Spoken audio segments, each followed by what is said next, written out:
Hello, gandang hapon. Handugan ko kayo ng awit kasi taga Palawan ako ngayon, pero dati taga Pangasinan ako. Dumayo lang kami dito pero handugan ko kayo ng awit. Ako ay namasyal dito sa jungle in Palawan. Aking napagmasdan, ganda ng kapaligiran.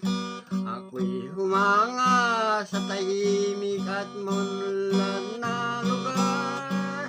Kaya ako ay nagpasya sa jungle in Palawan, ditong manirahan. Kaya ako ay nagpasya jungle